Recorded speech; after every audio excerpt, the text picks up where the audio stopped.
If there is one factor that the government of President William Ruto has been unable to maintain is the shift of the education system from 844 system to the current CBC system that we have in the country. Now, today, the High Court of Kenya has hit a very big blow to President William Ruto, and more so to the Cabinet Secretary of Education, Ogamba. Now, listen to this. As we all know, Kenya, the system of CBC is a system that is not working. Its efficiency has not been proven. The government has not put in place enough structures to enable the 844 system to work for our education system. To the CBC system to work for our education system. But we all know that the 844 system was a system that worked for the people of the Republic of Kenya. And that's why the High Court recently mandated that Julius Ogamba, the Cabinet Secretary of Education, expedite the rollout of the competency-based curriculum CBC. This action is motivated by worries about the system's effect on students and the overall cost to Kenyan families. The CBC, which took the place of the 844 system, has drawn harsh criticism from educators and parents. Many contend that the CBC is much more costly, with parents footing the majority of the bill, citing dissatisfaction with the growing cost of school supplies, tests, and other responsibilities. Some are advocating for a return to the more economical 844 system. Within 14 days, the High Court of Kenya has ordered Education Cabinet Secretary Ogamba to set up a Quality Assurance Commission to examine the efficiency and advancement of the CBC. The necessity of carrying out a comprehensive assessment of the CBC is highlighted by the court's order to form a quality assurance committee.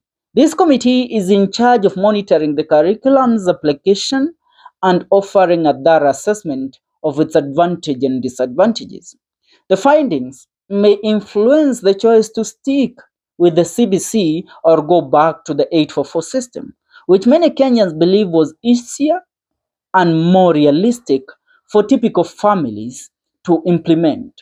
The public and educational community are eagerly awaiting CS Ogamba's response to the court's directives as the deadline draws near.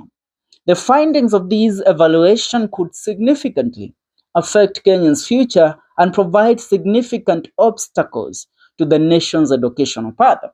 Allow me now to diverge into this matter. The CBC education system has always been a giant in the room.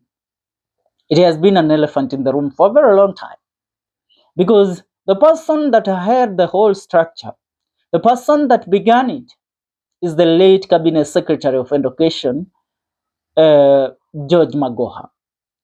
Magoha passed on after the exit of Uhuru Muigai Kenyatta's government, but he had put in place ways forward on how to deal with a new system of education. Before Magoha, we had one Professor Fred Matiang'i. Matiang'i was one of the many cabinet secretaries that made the education system have a meaning in this country. But Matiang'i was during the 844, so we can't blame him for that.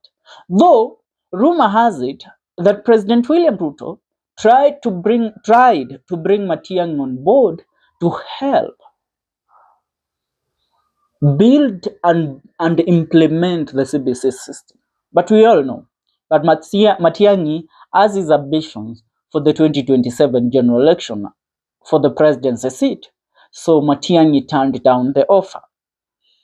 After Magoha exited, Ruto put in a very incompetent a very incompetent cabinet secretary. I even don't remember his name. The man was a Kisii,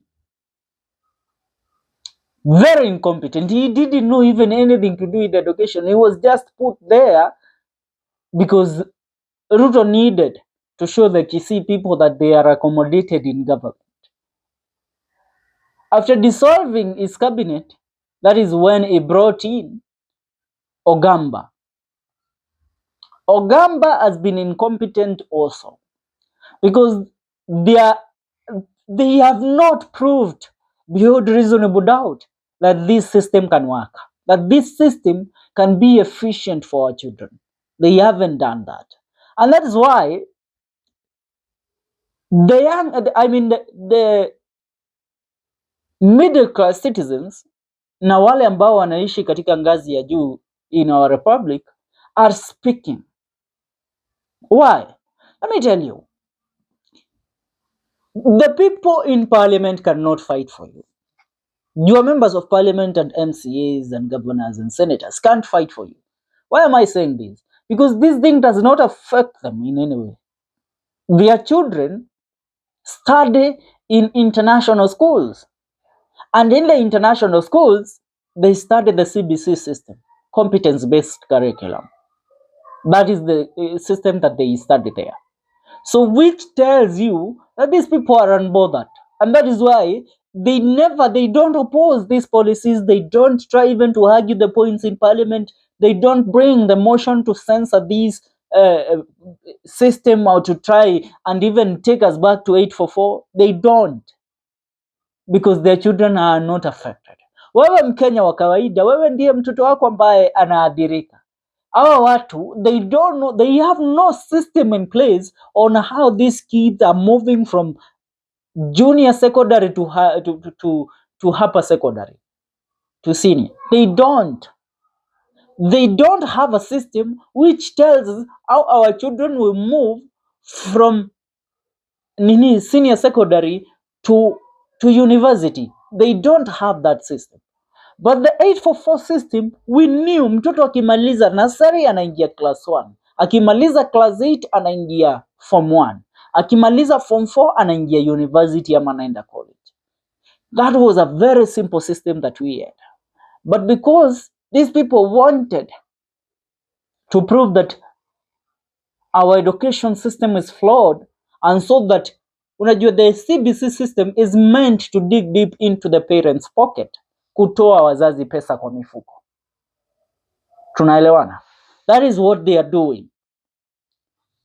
So wanatoa pesa kwa mifuko ya wazazi, but they can't build structures that will make this system efficient for the parents in the republic. Ndio maana unapata we argue, we try to raise points, these people view us as people that are just noisemakers. But now the High Court tells them it's about time. You tell us, is this system efficient? Because we can't ruin the future of a whole generation because somebody wanted to prove a point. No, we can't ruin the future of a whole bunch of kids, million and million of children, because somebody wanted to prove a point to the republic. I want to read a few comments on what Kenyans are saying.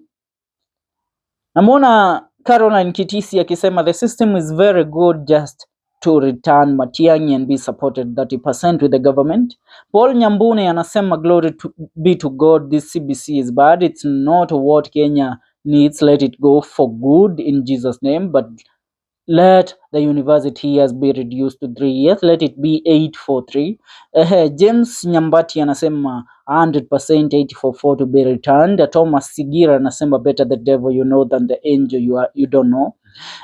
Andrew Okemo anasema well done, let CBC curriculum be done away with.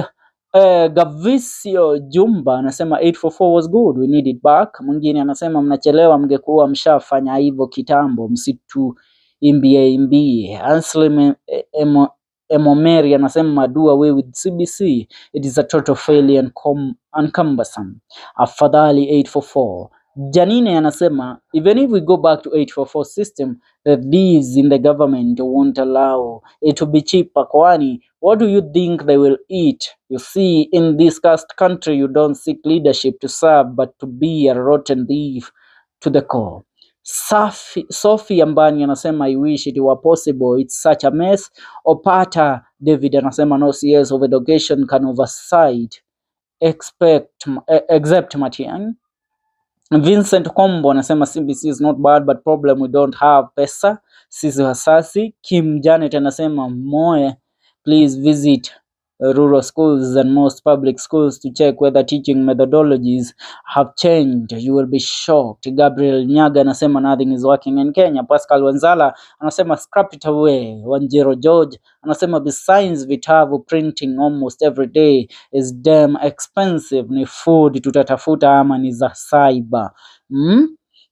John Muli anasema I think we are being fooled. There is nothing going on as per the system review, absolutely noises. As education bosses pocket salaries under the expense of poor parents, exploitation is the operative word.